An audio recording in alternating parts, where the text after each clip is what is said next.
In 1861, the contradiction written into the heart of America's founding finally exploded into the bloodiest war the nation has ever fought. A war between two visions of what America was supposed to be, where more Americans died than in every other war the United States has ever fought, combined.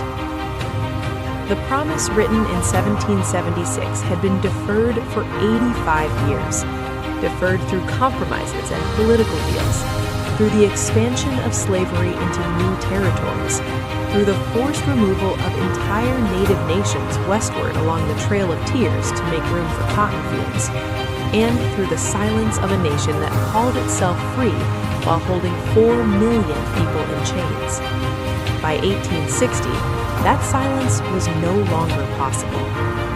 When Abraham Lincoln, a self-educated Illinois lawyer who had never attended a day of formal school beyond the basics, won the presidential election on a platform opposing the expansion of slavery, the Southern states did not wait to see what he would do.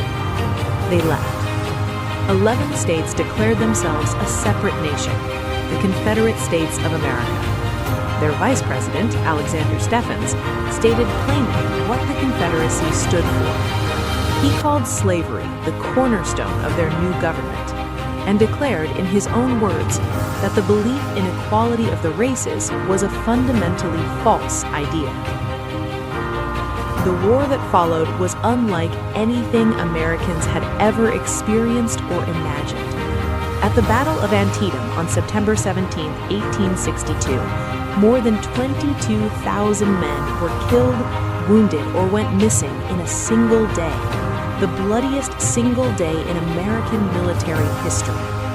At Gettysburg, over 3 days in July 1863, more than 50,000 casualties fell across fields that still give up human bones during heavy rains. The technology of killing had advanced faster than the tactics of fighting, and generals on both sides sent men in rows into rifle fire that cut them apart like wheat. Lincoln's evolution now turns more reflective, moral.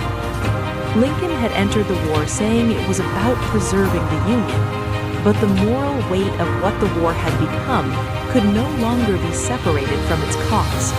On January 1, 1863, Lincoln signed the Emancipation Proclamation, declaring enslaved people in Confederate states to be free. It was not a complete abolition. It was a war measure, limited in its immediate reach, but its meaning was total. The war was now officially what many had always known it to be, a war about whether human beings could be owned.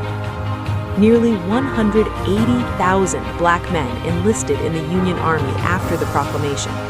They fought for a country that had enslaved their families, against an enemy fighting to keep them in chains, with a ferocity that helped turn the tide of the war. In April 1865, Confederate General Robert E. Lee surrendered at Appomattox Court House. The Civil War was over. 4 million people were free.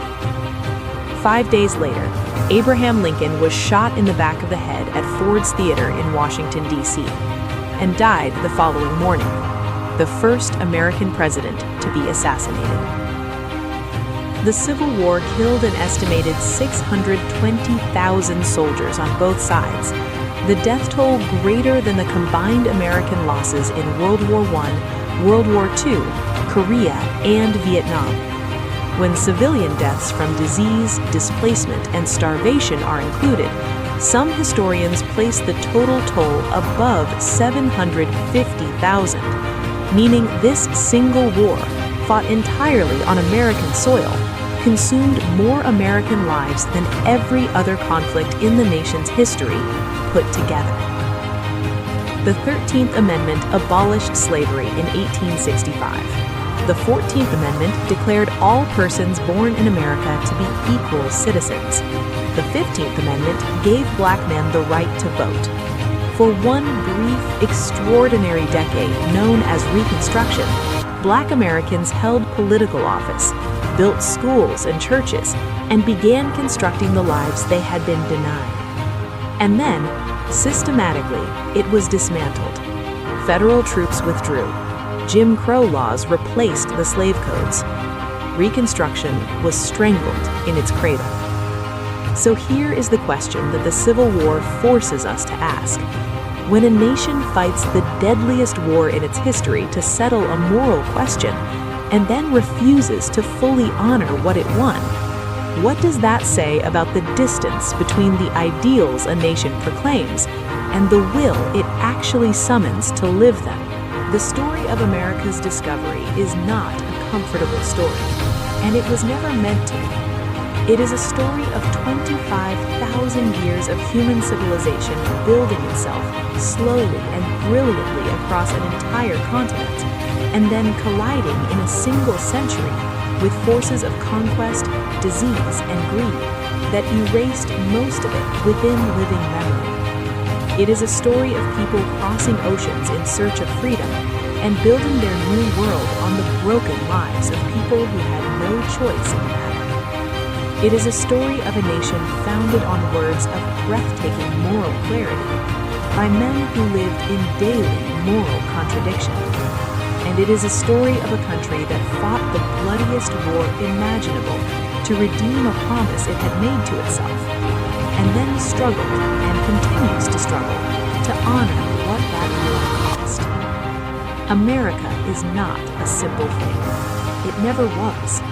It is a place where the highest ideals and the worst human impulses have always existed side by side, competing for the same ground. And perhaps that is the most important thing to understand. Not the version of this history that makes us comfortable, but the complete version, the honest version, the version that asks us to hold both the beauty and the brutality in our hands at the same time, and ask ourselves what we are going to do with it. The footsteps began in ice 25,000 years ago. They are still moving. The only question that has ever really mattered is the one America is still answering. Where do they go from here? Thanks for watching Uncle Sam's Stories. If you enjoyed this journey into history, don't forget to like, subscribe, and join us for the next story from America's past.